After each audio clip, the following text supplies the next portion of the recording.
You're someone with a vision for your practice, for your side hustle, and for your personal journey.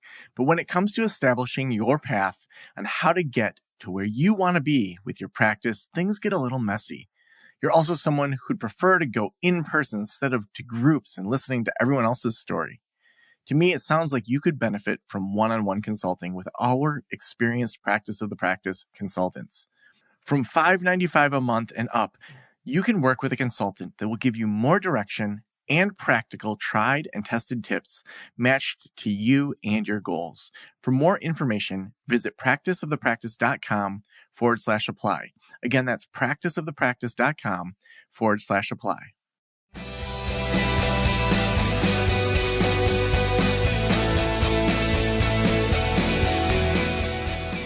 This is the Practice of the Practice podcast with Joe Sanok, session number 1109.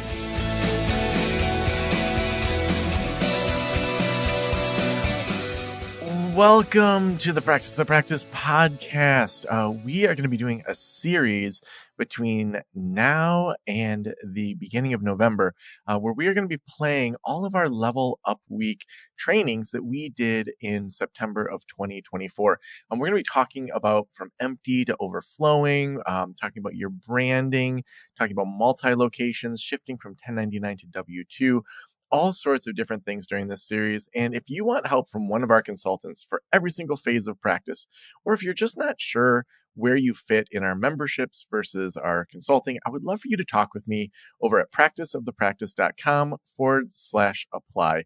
We can schedule a 30-minute call together and dig into all those different areas that you want to get started. Again, that's practiceofthepractice.com/apply. Now let's get started with the Level Up Week series. Welcome, everybody. Hope you are doing awesome today. We are doing Level Up Week, which we had 8 sessions on Monday and Tuesday. Then we had our 9th this morning, and this is number 10 of 16. We are past the halfway point. So excited to hang out with you today. Today we're talking about smooth shifts, transitioning from 1099 to W-2. And in case I haven't met you, I'm Joe Sanok. I started Practice of the Practice back in 2012. Really because I was reading books and learning things about private practice and just wanted a place to share those. And then in 2013, started the Practice podcast. At the time, it was the first, well, it still is the first podcast all about private practice business. We get anywhere from 60,000 to 100,000 listens a month. Just passed episode 1,000 back in June. And let's see, we're headed towards episode 1100 pretty soon, doing it 5 to 6 days a week now. I'm also a dad. I get to hang out with 2 awesome daughters that are 13 and 10 and have primary custody of them. And so we have tons of fun together. I'm excited to have Andrew with us. Andrew is one of our consultants here at Practice of the Practice, but he's also a licensed clinical mental health counselor located near Asheville, North Carolina. In 2019, he started the private practice journey in founding Mindful Counseling PLLC, and soon after, in 2022, he hired his first additional therapist. Heading into his 2nd anniversary as a group practice, he transitioned a once 1099 contractor over to W-2 employees. Along the way, Andrew continues to learn about different software and systems that simplify and streamline the process of running a business, delivering mental health services. And to better support his growing team members, he invested in trainings centered on clinical supervision, human resources, and in 2024 coaching. Andrew, welcome. So glad that you are here today. Cool. Thanks for having me. I know it seems like every year there's more letters behind my name and it just gets to the point. Absolutely. Well, I mean, you've earned it. And I mean, you went through that whole like HR training and testing and all that. So I think that, I'm so glad you're interested in that stuff because boy, I'm not.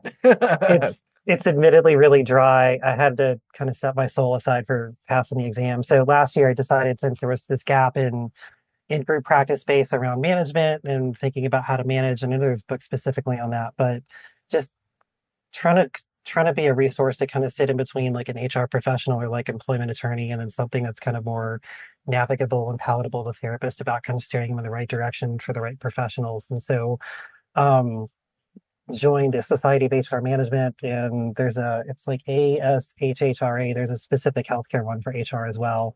That comes with included, and then sat for the certified professional exam in the spring and got that done. And there we are. So right after I transitioned my team over to W-2s. Yeah. So And here you're we are. also a podcast host. Yes, this is true. So if anybody on this call wants to be a guest on the Grow Group Practice podcast, please get in touch with me. I'd be happy to have you on and talk about whatever you're passionate about, whether it's strictly clinical or how to run a group or marketing or anything else that kind of relates to group practice. Yeah, it's been fun to watch you find your feet on that podcast to like really like have your confidence around it. And it's like you've grown so much in a short period of time. It's been awesome to watch. No, thank you. And it feels okay now that I'm doing it, but yeah, at the start of the year, I was like, I don't know. I don't know if I should do this. Yeah. Yeah, my former career and reasons why I get interested in technology and stuff was actually running like tech background stuff. So Hollywood film and television, post-production, audio. So, the guy on the mixing board, not the guy in front of the microphone. And so it's been interesting kind of transitioning over to that too. Yeah. It's funny, I wanted to be the guy in front of the microphone when I was in bands, but then I always ended up being at the mixing board helping out because I had enough of that tech that I could help with that when there wasn't like a mixing board guy too. So well, cool. I'm gonna share your slides. Andrew's gonna be presenting for 20 minutes, half an hour. We're gonna then have a little conversation just about kind of that transition, anything group practice. Feel free to ask those questions. So even though our topic is 1099 to W2, as we dig into this, if you have questions about other aspects of group practice, other aspects of HR, Andrew keeps a consulting client load and is really active in our group practice launch and group practice boss programs. So there's not really a question that he can't answer. And if he can't, I'll try to help. And if we can't, we'll say we can't. Mhm. So I'm gonna share your slides here, and you just let me know when you want me to click it along. Cool, sounds good. So I'm not a super big slide guy. This was just seemed interesting or it seemed helpful to do because HR is kind of dry. There's steps and things and just to kind of help keep things on track. So as someone that did the 1099 shift, kind of it was meant to be matching Q2 and I kind of ended up being into Q2 before we really did it. But did the 1099 to W2 switch this year, and it was relatively smooth, gotta say. Like there were some definite learning things. You can go ahead and pop up the next slide. So if you are somebody that is hasn't hired anybody yet and is planning to do a group practice and thinking about what's next, start W2. It's so much easier because it's going to save you double the work. You're going to have two different, if you are 1099 and are transitioning to W2, you basically end up with two sets of paperwork. You have your contractor oriented paperwork, and then you also have your W2 paperwork that goes along with it. Um, the conversation, probably the most unfun part about the transition is kind of having to lay out to your future employees from contractors what their compensation is going to be and explaining to them kind of from a number standpoint about how and why things look different, what they're gaining as W2 employees versus maybe perceptually losing from like a compensation standpoint as a 1099. You'll kind of relearn your accounting and payroll system because there's a couple different things like taxes and unemployment insurance and some things that modern systems are going to take care of for you, which is really great. And then there is an adjustment period for kind of relearning like how to conceptualize your expense profile and portfolio as it relates to your staff because like I said, the numbers do change. Um, Everyone I know that kind of did this transition locally last year, it seemed like took about 6 months to really feel like they settled in. And having done this about 6 months ago, I feel like I'm finally settled into where I have a sense on what to expect, how much is going to come out from my payroll side of tax and other things like that with my staff. So we can go ahead and jump to the next slide. Um, so really the key differences between the two at a practical level are contractors are independent and they should remain as you should treat them as autonomously as you can. Taxes and expenses are the responsibility of the contractor, and as the owner of the business, you really have limited direction over how the work's performed. And so, what that really means is you can say, "Hey, I'm running a kitchen, we're a bakery, and we bake things, so I need chocolate cakes," and you can kind of say, "I need a German chocolate cake." But the process of how to get there is really left up to the contractor. Whereas under a W2 model, you can really spell out the process and the recipe and the tools that they're going to use and how they're going to really perform the work. From a W2 employee side of things, you as the owner take over kind of covering half of Social Security and Medicare, which is 7.65%. And then unemployment insurance, which is basically around 1% to start off with. And then if you have somebody that does file an unemployment claim, then it goes up. But right off the bat, you can plan on 1% there. Expenses are going to be paid by the practice. I'll go into a little more detail later on.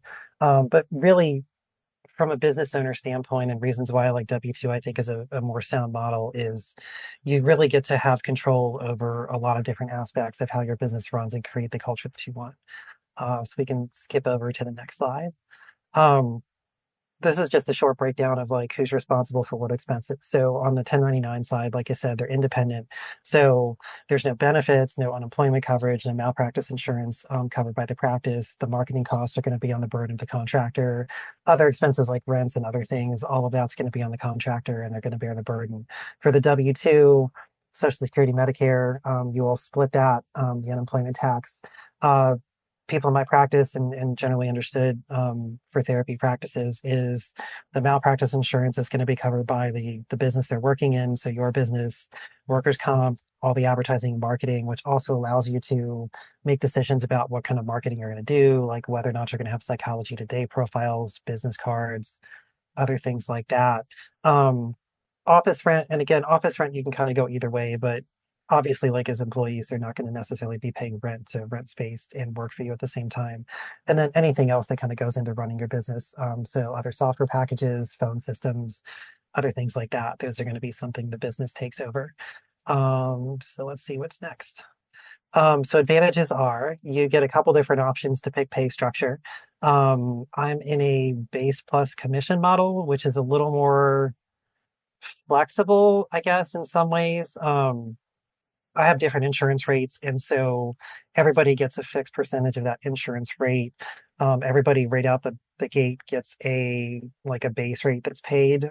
So there's an admin rate that people get, and they get paid that for doing notes, for showing up to staff meetings, for doing company required trainings, for other things like that. That's also set up to be my PTO rate.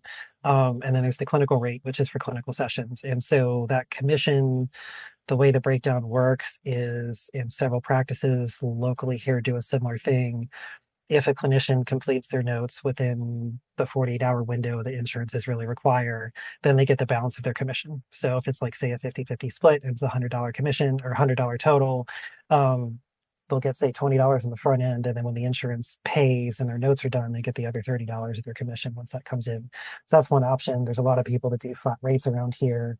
And then if you are planning to have people do above 20 hours a week for billable hours, then it's really worth considering like salary and looking at that to just kind of guarantee a baseline for everybody. And depending on how many sessions they work and what your kind of overhead cost profile looks like, salary could actually be the most advantageous to you as a business owner, depending on how the rest of your business structure works. Some other advantages for W-2. Employee handbooks. North Carolina doesn't require one until you have 15 employees, but it's a good idea to have practice policies laid out about how things should be done and set culture and set expectations around things. It was an interesting learning curve realizing that when you give people the opportunity to clock hours, they will clock everything. So it's like, hey, I thought about this session, and clock time like that. And so it's been interesting kind of discussing with my colleagues that are also fellow group owners here about setting practice policies around pay and kind of setting boundaries around what's paid for and what's not. If you just happen upon a therapist in a grocery store and are kind of talking, casually, that's not really the same as attending a networking event, for example. Um, Oversight of how the work is performed in detail. And so that can include things like we are revamping our kind of referral to free consultation intake process at this point and kind of centralizing everything. We have a CRM that we're employing and finally have automations and calendar stuff scheduled and set up so that somebody can click on our website, pick the clinician they want to start with, and then auto book through a free consult for 15 minutes. And also centralize everything into to kind of go through our admin person and admin account. So as a W-2 and W-2 based practice, you have the ability to kind of specify that. It's going to be a little bit longer for us to kind of finish transitioning over because several of my clinicians started as contractors. And so we're really independent. And so trying to kind of get them corralled into like the new workflow is where we're headed with that. But you get direction over how the work is performed and set standards and have some more control over that.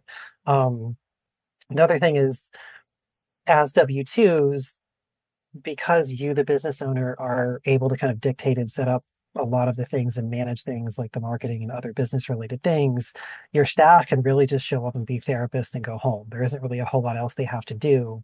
Whereas if you're in a 1099 model and you're really doing the proper 1099 model, what you're going to get is having to coach your contractors on some business acumen around how to market themselves and network and other things, all of which is great, but there's a different burden on the contractor to do that versus as an employee. And so for the clinicians out there, the therapists that are seeking work that really don't want to do any of the business end of things, the W-2 model is more attractive. Um, Employees end up having a reduced expense profile because you're covering a lot of the things, like I said, advertising, rents, marketing, malpractice insurance, future benefits, and other things like that.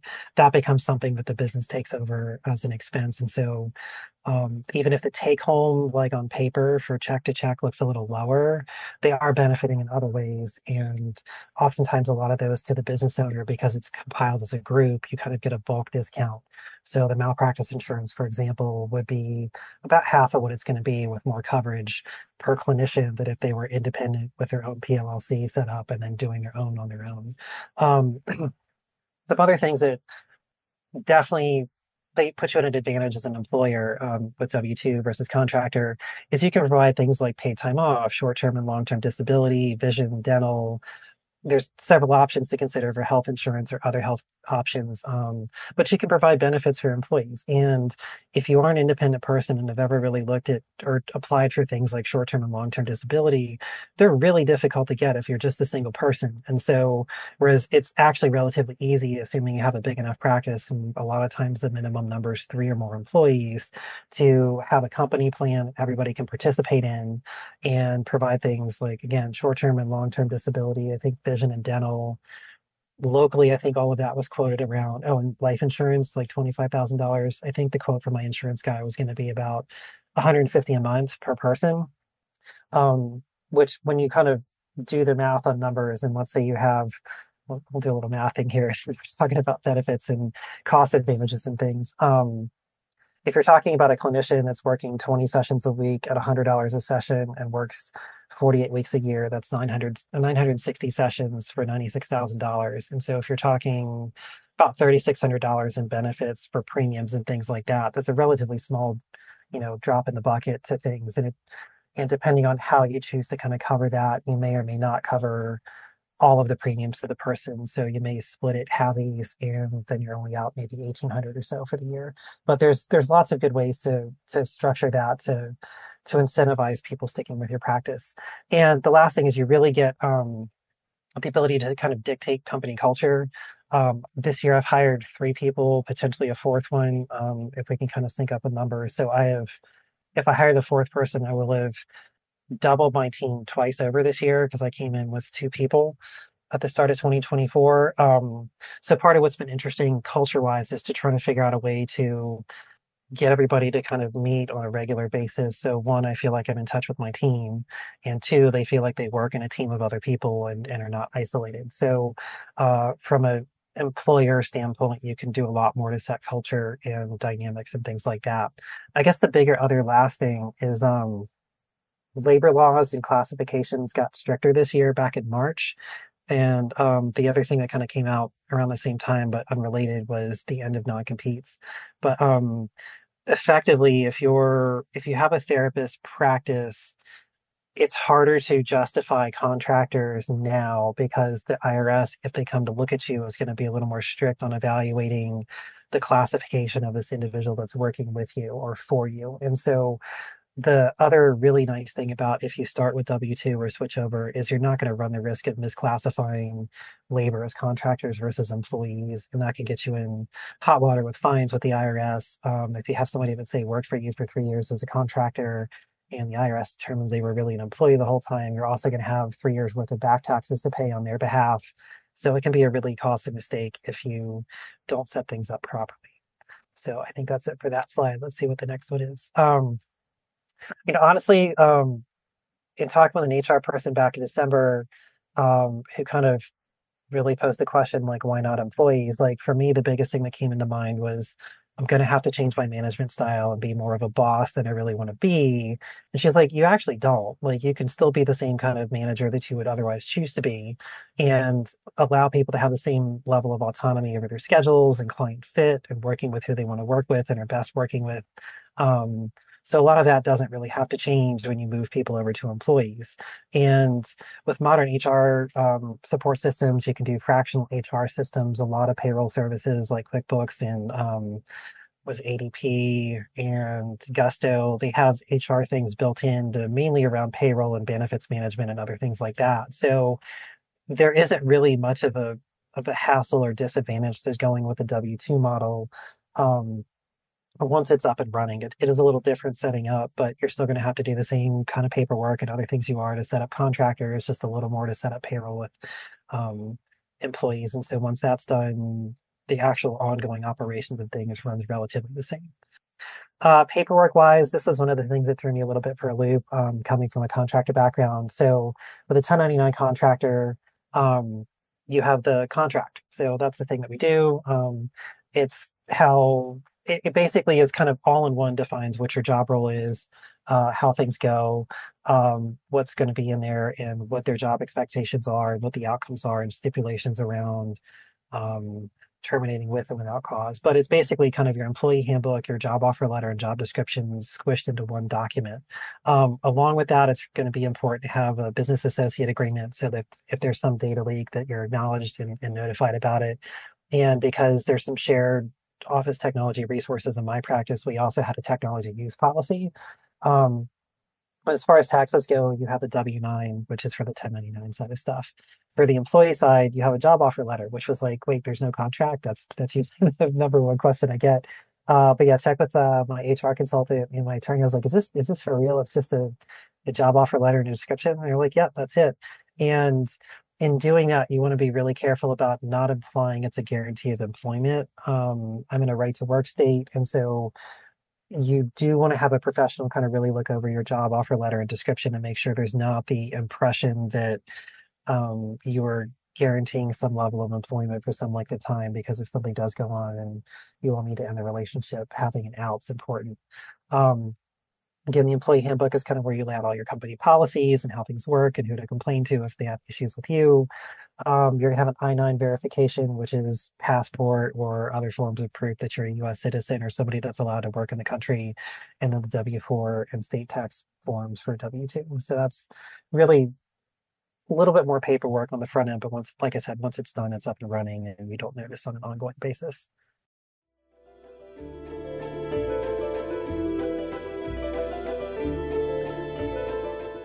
I am so excited about Alma. When I had my private practice, I struggled building my caseload, attracting the right clients, managing the business side. And honestly, one of the reasons I didn't take insurance was it was so difficult to navigate. So many of my consulting clients deal with these problems as well. And Alma supports clinicians in building rewarding private practices with simplified insurance credentialing in under 45 days, enhanced reimbursement rates, and guaranteed 2-week payback, plus a free profile in their searchable, filterable directory, making it easy for clients who are the right fit for your practice to find you. Learn more about how Alma could support your private practice at helloalma.com/Joe. That's helloalma.com/Joe to learn more. Benefits to individuals. So the contractor, you do end up with a higher, typically about a 10 to 15% difference in take home in terms of if you're doing like some kind of fee split or fee for service arrangement. And the contractor retains the ability to deduct all of their business expenses because they're going to be making all of those business expenses themselves.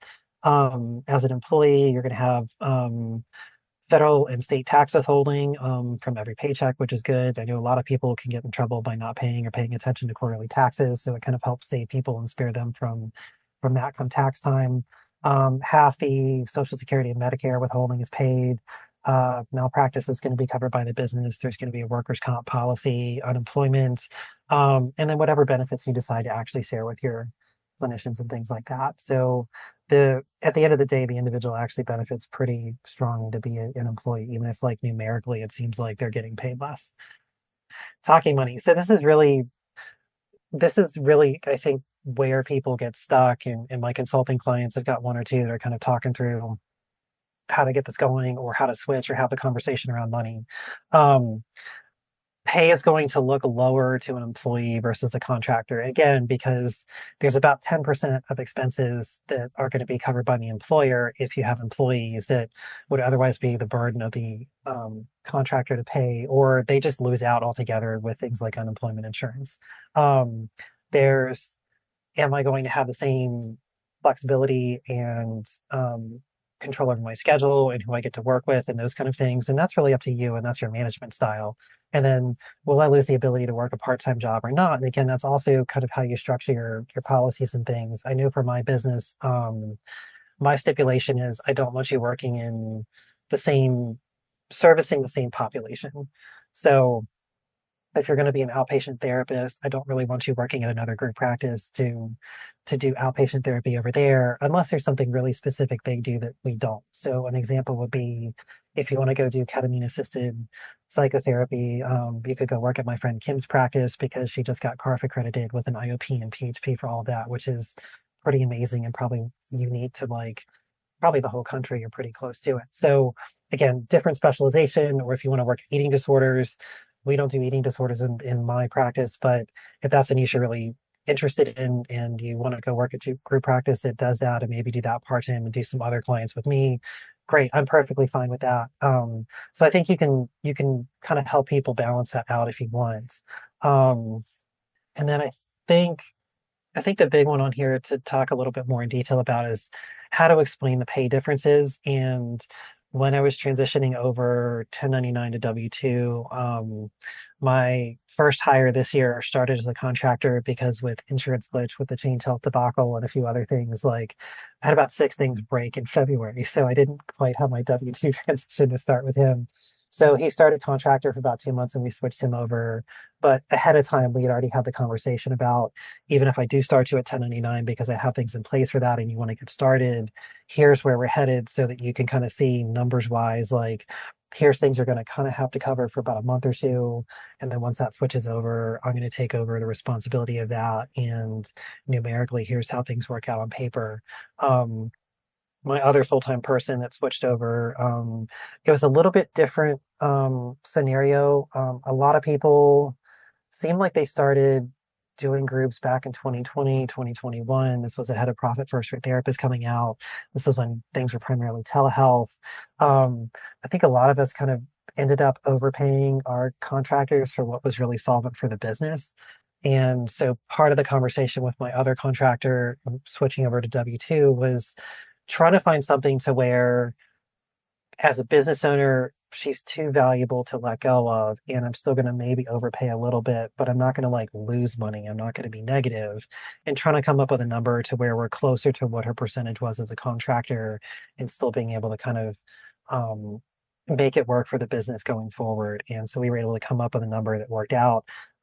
It's a little higher than I would percentage wise pay anybody coming in new, but we got things worked out, and like I said, it still ends up being profitable at the end of the day, just with a little less margin. And so the hardest part about this is just planning for that conversation around money and being able to kind of break down and do the side by side comparison of like as a contractor, here's what you're currently getting, here's kind of where you're going to end up like with expenses and other things based on what I know as a business owner. And then if you do the switch over to W-2, here's the things that I'm going to take over so that these are no longer expenses for you. So yes, there might be like a perceived difference in take home, but the end net for the end of the day should be very comparable. But that'll be an area you definitely have to explain. But that's kind of my spiel on this, and be happy to have conversations around questions or other things if people have things they'd like to jump in and ask. So awesome. Thank you so much for walking through that. So what questions come up for y'all? So drop those in the chat or you can raise your hand. If you click on react, you can react. You can be like, give some rocket ships, that Andrew's making us take off into a whole new realm. Or you can, under that, you can raise your hand. So if you raise your hand, that lets us know that you're going to unmute. You got a question for Andrew. Maybe you want to share your situation and get some feedback. Just as a reminder, we are not accountants or attorneys. We are speaking speaking from our own experiences with all of this and saying, here's what we've learned, and here's kind of best practices. So put those questions in the chat or feel free to virtually raise your hand. Andrew, when you think about how your staff took the money conversation, you had said that's often one of the hardest conversations. What were kind of typical questions that they asked you, and how did you respond to them? Like I'm just thinking, if I'm making whatever percent or a flat fee, now I'm going to be seeing less money. Like, how did you help people understand kind of the tax side and all those sides of it? I mean, I've made a spreadsheet and literally did here's numbers. So realistic numbers, if you're getting, say, a 60/40 split, which is a pretty typical contractor split.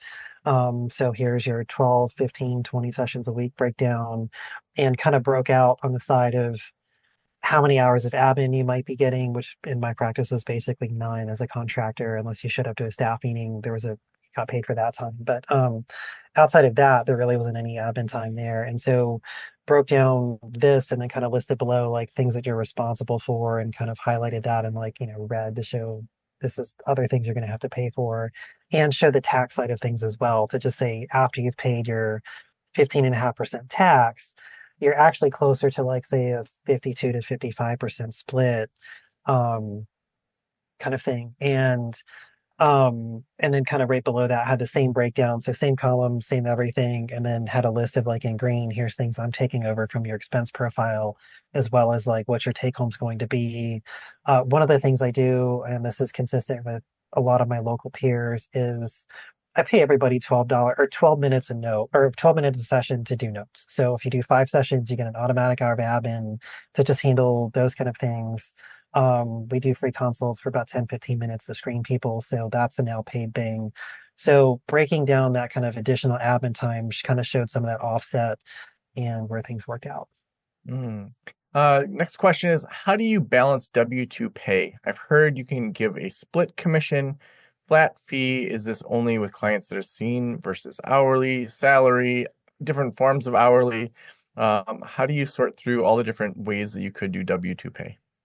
Um, that definitely that I'm laughing because like that's still an ongoing question. One of my friends last year, when she switched over was a smaller practice like mine, and she went through about 3 different versions of things. So she tried salary out for a while because people were complaining about XYZ, but then people dropped their caseloads off and it wasn't sustainable for her to pay salary. So then she moved everybody back to I think a commission-based thing, but then people weren't happy with that because they didn't want to do their own math. So they didn't want to say, or if it's 120 on a session, what's my percentage of what's 53% of 120? They just didn't want to do the math. And so she finally just flat rated everybody. Um, you can do splits. The main thing with W-2s is the total number of hours worked has to be paid at least the minimum wage for your state.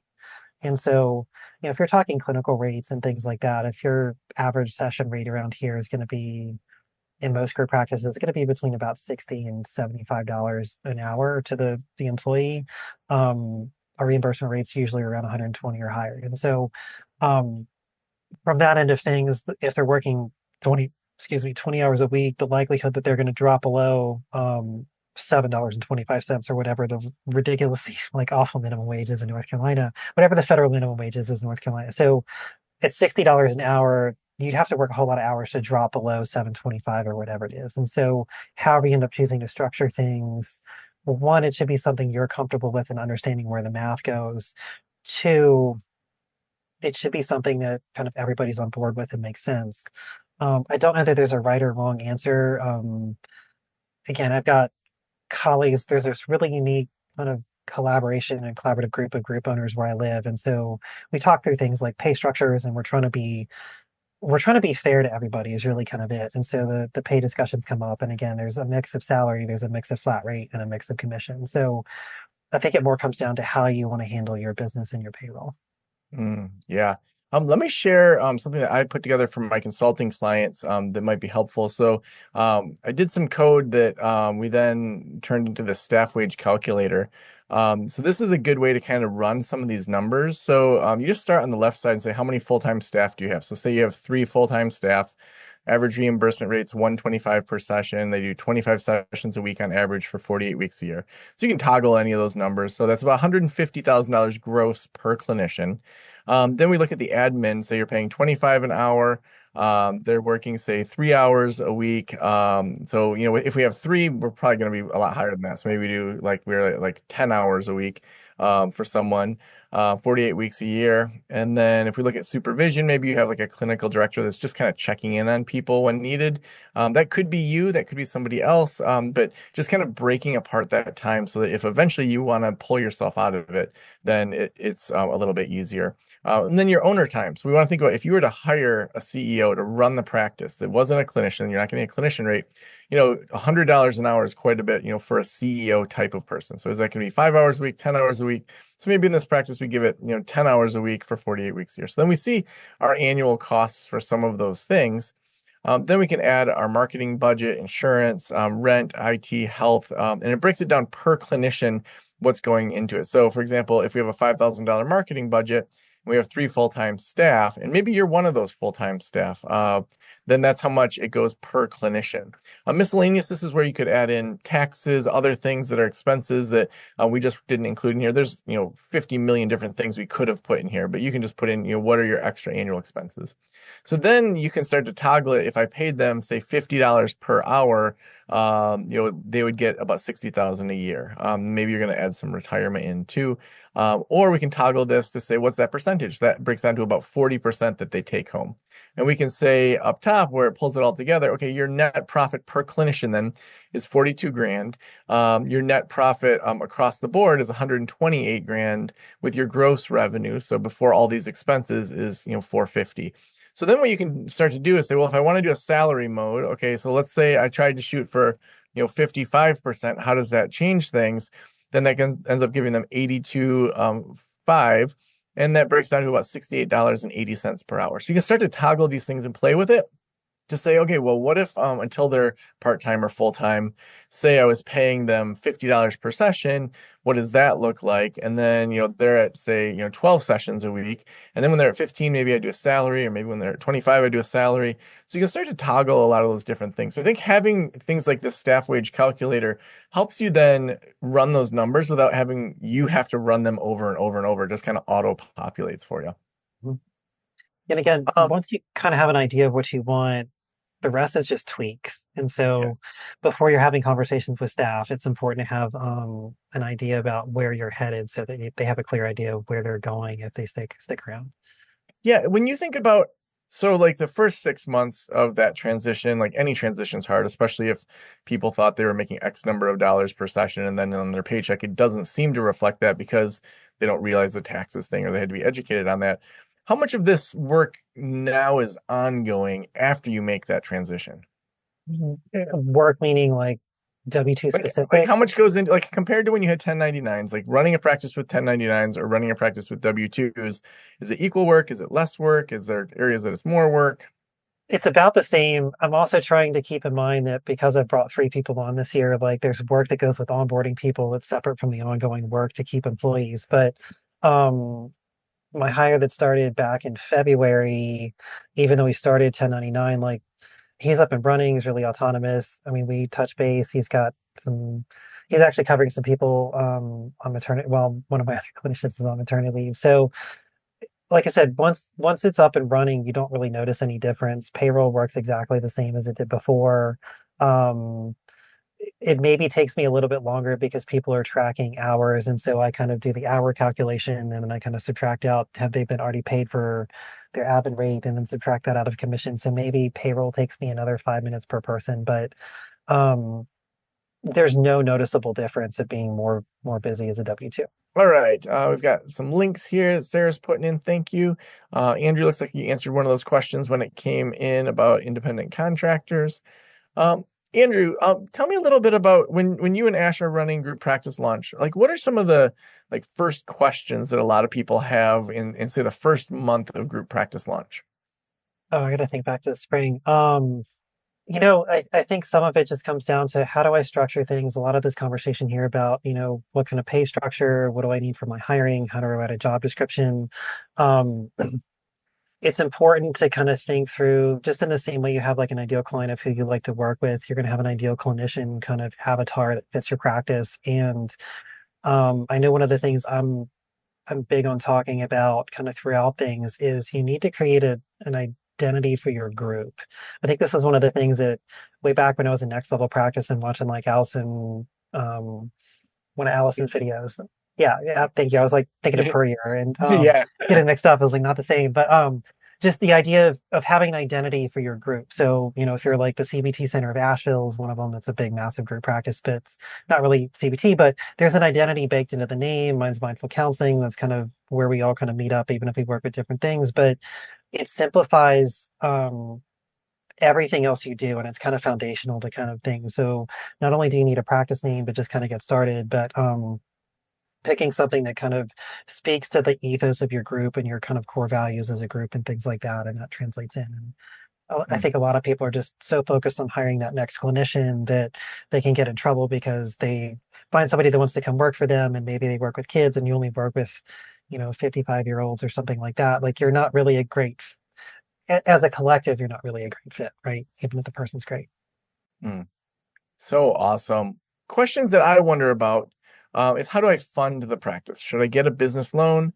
I work full time somewhere else and run my solo practice part time. Is it realistic to start a group and work full time? I'm single and unmarried. I'm gonna say yes, but that's my thought on things. Yes to like you can do it. Um, it may, if anything, it may just impact the pace at which you do things. I think would be a good way to do it. I mean, if you already have a part-time solo practice, you could add a full-time clinician and still work part-time in your business. I would really discourage against any kind of business loan or anything like that, unless you're like buying a building and renovating it or something like that, and already have the Mm. way means to pay it back. So you need that upfront setup cost, but you already have a way to pay it back. Um, so I mean, that's my 2 cents. What do you think, Joe? Yeah, I'm with you. Unless there's a reason to go in debt, to me, a business loan just kind of puts you behind the starting line. The way we tend to encourage people to structure their businesses is to have it cash flow immediately. So having contracts with W-2s where it's based on sessions, but based on whether it's a flat fee or percentage. I'm seeing with my consulting clients that flat fees are attracting people more. And then also, if you're raising rates, you don't have to kind of change it. And people aren't always running those numbers of, ooh, why am I giving Andrew 40%? But instead, I just know I always get, $65 per session. So I think that in general, going into debt for it, unless you have, like Andrew said, you bought a building, something that is going to go up in value. If you're going to take on, $10,000 to go buy furniture, it's like I'd rather see you kind of bootstrap that a little bit. I think there's a little bit more chutzpah behind it that's going to help you, kind of learn the grit of it rather than if a year from now you decide this isn't for you and then you have this, 10, 20, $50,000 loan to the bank. I never want your business to affect your family. Even, you said you're single, unmarried, no kids, but it still affects your future in a way if you have that debt. So I would say, with a small group practice, you could even sublease. And, that's how I first started. I subleased an office. I had 4 clinicians out of that office as I was subleasing before I jumped up to a 4 office suite. And so we just creatively rotated who has Mondays, Tuesdays, Wednesdays, Thursdays, who has the weekend. And then there was a point when we were bursting at the seams so much that it was evident we had to upgrade to a 4 office suite. And that was a bit of a jump, but I had some savings. I knew, okay, I can pay the rent for the next 6 months if nothing comes in. But what's the scalability if we go from a single office to a 4 office? And we exploded. So I'm with you, Andrew.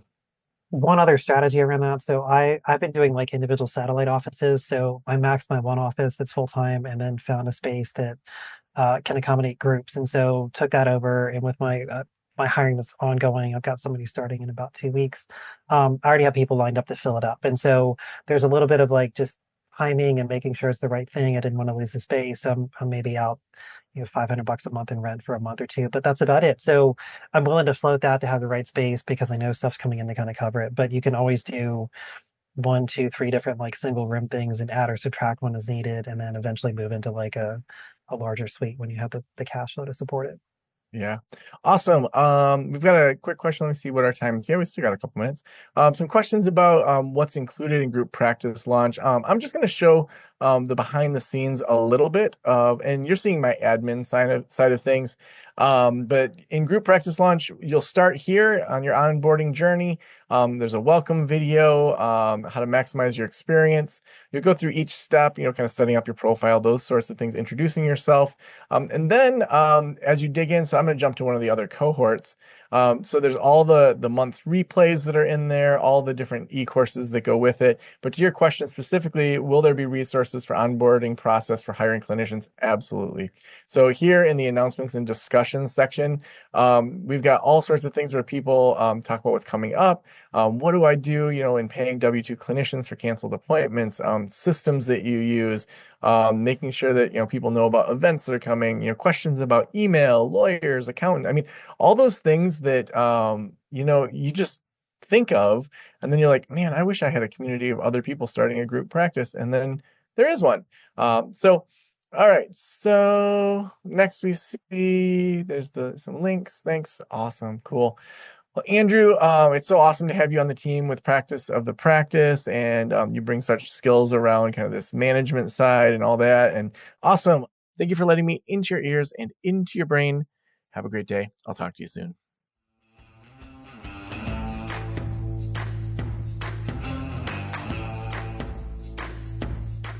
Thank you so much for listening to the Level Up Week series. I hope you are getting so much help out of this.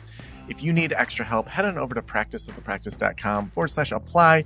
I would love to spend 30 minutes brainstorming with you as to your phase of practice and helping you determine whether a membership community or consulting is right for you. Again, that's practiceofthepractice.com/apply. And we couldn't do this show without our amazing sponsors. We are so excited to bring these types of things to you as much as we can so that you can level up your practice in a way that's just amazing. Head on over to Alma's website, helloalma.com/Joe, if you want help with credentialing, if you want help with reimbursement rates and a guaranteed 2-week payback. Again, that's helloalma.com/Joe. Thank you for letting me into your ears and into your brain. Have a great day. I'll talk to you soon. Special thanks to the band Silence is Sexy for that intro music, and this podcast is designed to provide accurate and authoritative information in regard to the subject matter covered. It is given with the understanding that neither the host, the producers, the publishers, or guests are rendering legal, accounting, clinical, or other professional information. If you want a professional, you should find one.